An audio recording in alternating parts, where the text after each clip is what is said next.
Mother मेरी higher secondary school में गुरु पूर्णिमा का पर्व श्रद्धा, सम्मान और उत्साह के साथ मनाया गया। कार्यक्रम का शुभारंभ दीप प्रज्वलन एवं गुरु वंदना से हुआ। विद्यार्थियों ने अपने गुरुजनों का तिलक लगाकर, पुष्प अर्पित कर व चरण स्पर्श कर आशीर्वाद प्राप्त किया। इस अवसर पर विद्यार्थियों द्वारा गुरु के महत्व पर आधारित प्रेरणादायी भाषण, कविता एवं सांस्कृतिक प्रस्तुतियां दी गई। विद्यालय की प्राचार्य श्रीमती मारिया शेखावत ने अपने संबोधन में कहा कि गुरु केवल शिक्षा ही नहीं देते, बल्कि जीवन को सही दिशा और संस्कार भी प्रदान करते हैं। गुरु का सम्मान करना हमारी भारतीय संस्कृति की सबसे बड़ी पहचान है। कार्यक्रम का उद्देश्य विद्यार्थियों में अपने गुरुजनों के प्रति सम्मान, कृतज्ञता एवं भारतीय संस्कृति के मूल्यों को सुदृढ़ करना रहा। कार्यक्रम के अंत में सभी विद्यार्थियों ने अपने गुरुजनों का आशीर्वाद प्राप्त किया और विद्यालय परिवार ने गुरु पूर्णिमा का संदेश समाज तक पहुँचाने का संकल्प लिया।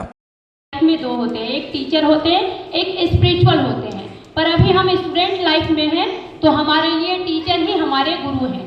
फिर अब जब आप आगे अपने लाइफ से बढ़ेंगे, स्टूडेंट लाइफ से आगे, तो फिर आप अपने चूज करेंगे, वो अलग मैटर है इन फ्यूचर। पर अभी जब हम लोग अपनी गुरु का हम सोचते हैं कि अरे क्या है, बस ऐसे ही थोड़ा सा कर देते हैं अपनी क्लास में शरारत है, लेकिन नहीं, गुरु हमारे लिए उतने ही महत्व रखते हैं जितना हम अपने सरस्वती देवी की आराधना के लिए जितना हम डेडिकेटेड रहते हैं कि नहीं, हम अपने पूजा पाठ को अच्छे से करेंगे। बस इसी तरीके से आपको टीचर भी जो भी बताते हैं क्लास में या आपके डिसिप्लिन के लिए, तो वो आपको फॉलो करना रहता है ज़्यादा।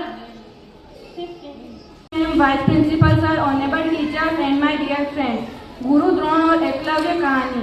एकलव्य महान धुरंधर बनना चाहते थे। वे गुरु द्रोणाचार्य के पास शिक्षा लेने गए, लेकिन उन्हें शिष्य नहीं बनाया गया। तब उन्होंने द्रोणाचार्य की मिट्टी की प्रतिमा बनाकर स्वयं अभ्यास किया और श्रेष्ठ धुरंधर बन गए। गुरु द्रोणाचार्य ने गुरु दक्षिणा में उनका दाहिना अंगूठा मांगा, जिसे एकलव्य ने श्रद्धापूर्वक अर्पित कर दिया। शिक्षा, कठिन परिश्रम, संपूर्ण और गुरु के प्रति सम्मान सफलता की कुंजी है। Thank you.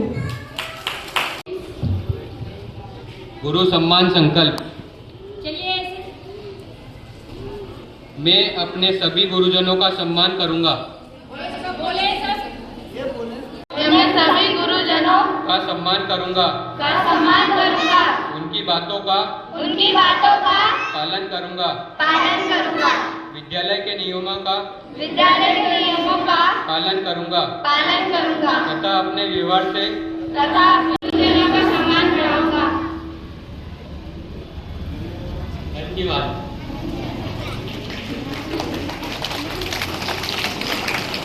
और 64 विद्याएं उन्होंने यहाँ पर सीखी। कुल 64 विद्या मानी जाती है, तो 64 दिन में सारी 64 विद्याओं का उन्होंने अध्ययन कर लिया।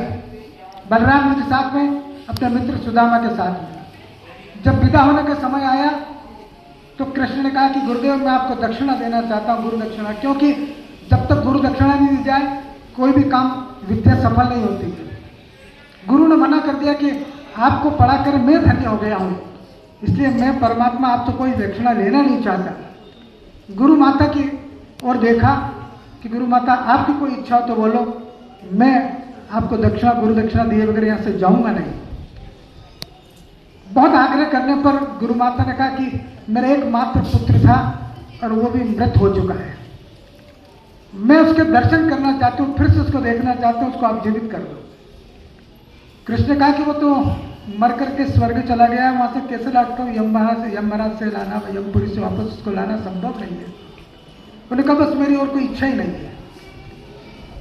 लेकिन दक्षिणा, गुरु दक्षिणा देना आवश्यक था, इसलिए कृष्ण स्वयं यमराज महाराज के पास गए और सारी नियमों को तोड़ करके उसको जीवित वापस लाए और गुरु माता को वो उनका पुत्र भेंट किया।